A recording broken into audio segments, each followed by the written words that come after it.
Hello my dear friend, welcome back to on channel. तो आज की इस वीडियो में हम करने वाले हमारे एक इंपॉर्टेंट टॉपिक के बारे में, वो है evolution of marketing management philosophy की। किस तरीके से मार्केटिंग मैनेजमेंट फिलोसफी का इवोल्यूशन हुआ। The birth of a barter system where two parties are involve in the physical exchange of goods and services for mutual benefit and voluntary agreement of both the parties for the transfer of ownership of the physical goods exchange started the evolutionary growth of modern day marketing. Modern day marketing की start हुई थी barter system से। Barter system एक ऐसा system था जहाँ पे लोग अपनी नीड्स को फुलफिल करते थे through exchange of goods and services.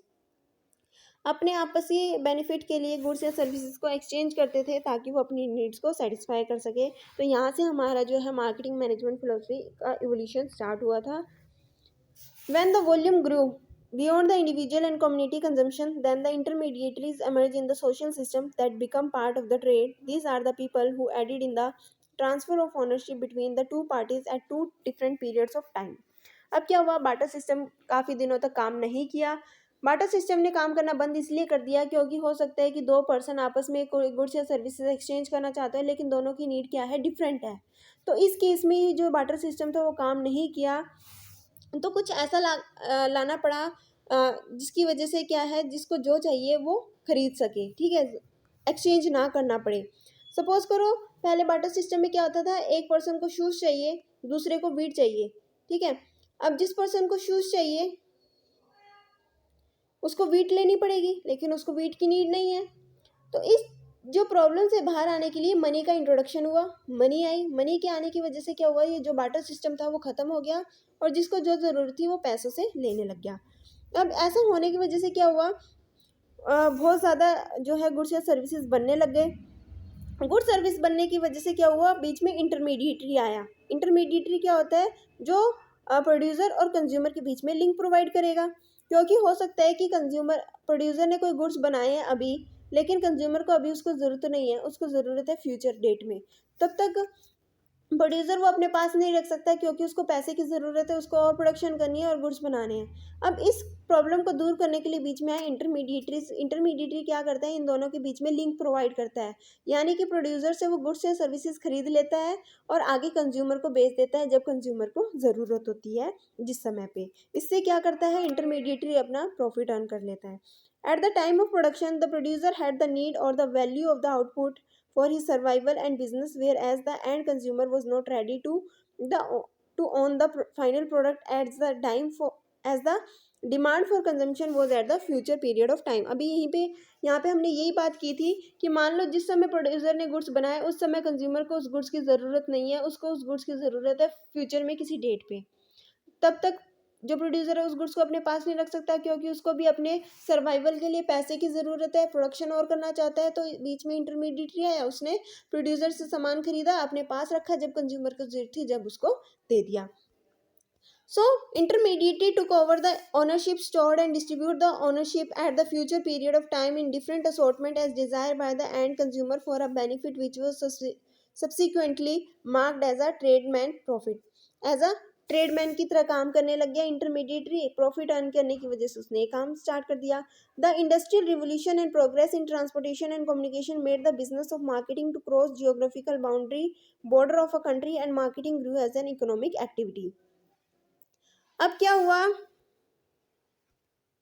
ठीक है, अब क्या हुआ ना कि इंडस्ट्री रेवोल्यूशन आया, इंडस्ट्री ज़्यादा से ज़्यादा ग्रो होने लगे। इंडस्ट्री ग्रो होने की वजह से, ट्रांसपोर्टेशन बढ़ने की वजह से, कम्युनिकेशन सिस्टम इंक्रीज होने की वजह से जो गुड्स या सर्विसेज सिर्फ हमारी कंट्री में सेल की जाती थी, अब वो क्या हो गया, जियोग्राफिकली कंट्री के बॉर्डर के बाहर भी वो सेल होने लग गई, ठीक है।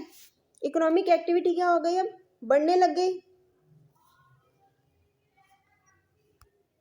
In the initial stage of industrial revolution, producers were able to sell whatever they have produced, so they concentrate on higher production. At that stage, most of the enterprises adopted the production concept. अब यहाँ से आते हैं हमारी marketing management philosophy की start होती है, जो हमने पढ़ा था अपनी स्टार्टिंग की वीडियो में। प्रोडक्शन कंसेप्ट, प्रोडक्ट कंसेप्ट, ठीक है, selling concept, marketing concept, societal concept, वो यहाँ पे हम स्टार्ट कर रहे हैं। सबसे पहले हमने ये देखा कि बार्टर सिस्टम चला। बार्टर सिस्टम के बाद कौन आया, इंटरमीडिएटरीज आया, जिसने प्रोड्यूसर और कंज्यूमर के बीच में लिंक बनाया। अब जो हमारा इंडस्ट्रियल रिवोल्यूशन आने की वजह से जो प्रोड्यूसर जो भी बनाता था वो बिक जाता था, प्रोड्यूसर जो भी बनाता वो बिक जाता था, इसलिए प्रोड्यूसर ने क्या किया, हायर प्रोडक्शन स्टार्ट कर दी, ज़्यादा से ज़्यादा प्रोडक्शन स्टार्ट कर दी। ज़्यादा से ज़्यादा प्रोडक्शन बनाने का मतलब क्या है, गुड्स बनाने का मतलब यही है कि इकोनॉमी ऑफ स्केल को वो अचीव करना चाहता है। इकोनॉमी ऑफ स्केल को अचीव करने का मतलब है कि पर यूनिट की कॉस्ट कम आ रही है। अब लो प्राइस है तो कस्टमर ज़्यादा से ज़्यादा खरीदेगा। उसके बाद क्या हुआ, धीरे धीरे और इंडस्ट्री जो है आने लग गई, क्योंकि प्रोड्यूसर का प्रॉफिट देख के और बहुत सारे लोग इससे जो है प्रभावित हुए और वो भी क्या करने लगे, प्रोडक्शन स्टार्ट करने लगे। उन्होंने भी अपनी इंडस्ट्री को सेटअप करना स्टार्ट कर दिया और कंपटीशन मार्केट में बढ़ गया। अब मार्केट में कंपटीशन बढ़ने से क्या हुआ कि बहुत सारी गुड्स या सर्विसेज अवेलेबल होने लग गए, बहुत सारी वैरायटीज़ की गुड्स अवेलेबल होने लग गए। Later, when the competition start building up, producer face difficulty to sell whatever they produce and the need to improve the product arises. अब प्रोड्यूसर जो बनाता था, अब वो सेल नहीं कर पाता था। अब एक नई दिक्कत आई, क्या किया जाए। अब प्रोड्यूसर ने क्या किया, अपने प्रोडक्ट की क्वालिटीज़ को इम्प्रूव करना स्टार्ट कर। जब प्रोडक्ट की क्वालिटी पे ध्यान दिया जाने लग गया तो एक नया कंसेप्ट आया, प्रोडक्ट कंसेप्ट। प्रोडक्ट कंसेप्ट में क्या कहा गया कि आप अच्छी से अच्छी क्वालिटी के प्रोडक्ट बनाओगे तो आपके प्रोडक्ट बिकेंगे, कस्टमर अवेयर होने लग गए। उसके बाद आया हमारा सेलिंग कंसेप्ट। सेलिंग कंसेप्ट में ना तो हम यहाँ पे किस पे ध्यान देते थे, कॉस्ट पे ध्यान देते थे, ना क्वालिटी पे ध्यान देते थे। ध्यान दिया जाता था कि जो भी बन गया है ना उसको सेल करो, कस्टमर को बताओ, एडवर्टाइजमेंट करो, ठीक है। इसमें आता है हमारा सेलिंग कंसेप्ट, जहाँ पे शॉर्ट रन के लिए ध्यान दिया जाता है कि जो भी बनाया है उसको बेचने पे ध्यान दिया जाता है। कस्टमर को बताओ, कस्टमर को परस्यूट करो कि वो सामान को खरीदे। With the increase in competition, producer realizes the advantages of producing what customer need instead of selling whatever is produced. This led to the consumer orientation and the emergence of marketing concept. Selling concept के बाद एक नया concept आया, competition और बढ़ गया। Competition बढ़ने की वजह से प्रोड्यूसर ने ये सोचा, ये रियलाइज़ किया कि भाई अब कुछ और करना पड़ेगा। उसने ये सोचा कि अब कस्टमर की नीड को ध्यान में रखते हैं, कस्टमर क्या चाहता है। हमारे लिए कस्टमर राजा है, जो कस्टमर कहेगा वही हम बनाएंगे। अब उसके अकॉर्डिंग हम बना रहे हैं तो ऑब्वियसली बात है, सामान तो बिकेगा ही बिकेगा। ये आया हमारा marketing concept. As the industry was expected to play the role of corporate citizen and care about the welfare of the modern society, the industry was expected to produce products and services that are contributing to the greater cause of the society and in the process of making profit contribute towards the building of the nations. This gave rise to the modern day concept of social marketing. Customer को king बना दिया, customer जो चाहता था वो बनाना शुरू कर दिया, सबने ऐसे ही कर दिया। अब क्या हुआ, सोसाइटी की तरफ किसी का ध्यान ही नहीं दिया। सोसाइटी के रिसोर्सेज को वेस्ट किया जाने लग गया और सोसाइटी के रिसोर्सेज को एक्सप्लॉइट किया जाने लग गया। एक नया कंसेप्ट अब लाना पड़ा जो था इन्वायरमेंटल कंसेप्ट, सोसाइटल कंसेप्ट। भाई कस्टमर की नीड को तो सेटिस्फाई करो, लेकिन सोसाइटी पे तो ध्यान दो, उसके रिसोर्सेज को तो मत खराब करो। अब इंडस्ट्री ने ये करना स्टार्ट कर दिया, बिजनेसमैन ने ये करना स्टार्ट कर दिया, कंपनीज ने ये सोचना स्टार्ट कर दिया, भाई हम कस्टमर की नीड को तो ध्यान में रखते हैं, साथ ही साथ हम सोसाइटी में ये चीज़ भी फैलाते हैं कि भाई हम कस्टमर की नीड पे भी ध्यान दे रहे हैं और सोसाइटी को भी हार्म नहीं कर रहे, तो कस्टमर हमारे गुड्स को खरीदेगा। आया नया concept, social concept.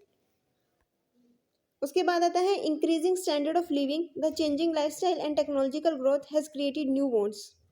These can be satisfied only with a wide variety of new goods and services apart from changes and improvement in the existing goods and services। अब क्या हो गया, लोगों का स्टैंडर्ड ऑफ लिविंग हाई हो गया, technology अच्छी से अच्छी आने लग गई, ग्रोथ होने लग गई, नई नई वांट्स लोगों की जागने लग गई, ठीक है, नई नई इच्छाएं।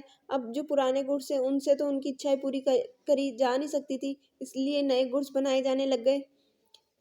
नए गुड्स बनाए जाने लग गए ताकि नई वांट्स को सेटिस्फाई किया जाए, अच्छी से अच्छी इनोवेटिव टेक्नोलॉजी का यूज़ किया जाए, लोगों के स्टैंडर्ड ऑफ लिविंग को बढ़ाया जाए, उनकी क्वालिटी लाइफ को एनहेंस किया जाए। Another feature in the evolutionary process of marketing is the growing role of service marketing. पहले तो गुड्स तक था, अब सर्विसेज मार्केटिंग भी आ गई। अब सर्विसेज का भी ट्रेंड चल गया कि जो भी गुड्स आप प्रोड्यूस कर रहे हो ना उसके साथ सर्विस प्रोवाइड करो, आफ्टर सेल सर्विस प्रोवाइड करो। Some of the developed economy are now thriving more on service industry than manufacturing, as the customer are looking for better services, facility with the product, and the success of a company decided on the basis of quality of product, support services. Develop economy ने क्या करना start कर दिया, अच्छे से अच्छी services देना start कर दिया। वो मैन्युफैक्चरिंग नहीं करती थी, वो कुछ बनाती नहीं थी, सर्विस प्रोवाइड करती थी। मैन्युफैक्चरिंग कंपनी को कहती थी भाई तुम गुड्स बनाओ, हम सर्विस प्रोवाइड करेंगे, आफ्टर सेल सर्विसेज। कोई गुड्स ख़राब हो गए या कोई गुड्स को इंस्टॉल करना है तो सर्विस हम प्रोवाइड करेंगे, ताकि तुम्हारे प्रोडक्ट की और डिमांड बढ़े, ताकि तुम्हारे जो प्रोडक्ट है कॉम्पिटिटर से और बेहतर दिखे। ठीक है, कस्टमर की नीड को तुम सेटिस्फाई कर रहे हो, सोसाइटी में तुम ध्यान दे रहे हो ताकि इन्वायरमेंट को ख़राब ना हो, कंपटीशन और बढ़ गया। अब क्या किया जाए, अब सर्विस प्रोवाइड करो गुड्स के साथ साथ, कस्टमर और सेटिस्फाई होगा।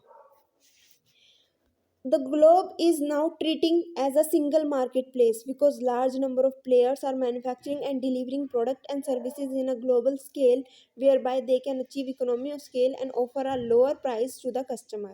अब कंपटीशन बहुत बढ़ गया, इंडस्ट्री बहुत आ गई, लोग अपनी कंट्री में नहीं all over the world goods से सर्विसेज को सेल करने लग गए, सर्विस प्रोवाइड करने लग गए। तो इकोनॉमी ऑफ स्केल जो है कंपनीज अचीव करने लगी, अच्छी क्वालिटी में, कम से कम प्राइस में अच्छी क्वालिटी प्रोवाइड करनी स्टार्ट कर दी।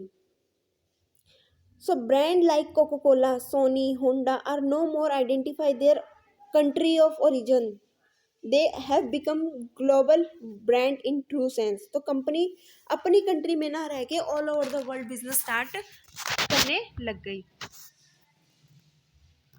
ये था हमारा टॉपिक आज का। आई होप कि आपको ये टॉपिक समझ में आ गया होगा। टॉपिक था evolution of marketing management philosophy, की किस तरीके से हमारी जो मार्केटिंग मैनेजमेंट है उसका इवोल्यूशन हुआ। आई होप कि ये वीडियो आपको अच्छी लगी हो, टॉपिक अच्छे से समझ में आ गया हो। एक बार और देख लेते हैं। बार्टर सिस्टम के बाद इंडस्ट्री आई, इंडस्ट्री के बाद हमारा जो था मार्केट मैनेजमेंट फिलोसफी का कंसेप्ट स्टार्ट हुआ, production concept, product concept, selling concept, marketing concept, societal concept. ये कंसेप्ट आने के बाद हमारा सर्विस सेक्टर इमर्ज हुआ, सर्विस सेक्टर के साथ बाद ऑल ओवर द वर्ल्ड जो है बिजनेस होने लग गया। तो ये था हमारा evolution of marketing management. Video अच्छी लगी तो वीडियो को लाइक शेयर सब्सक्राइब करना मत भूलना। Thanks for watching.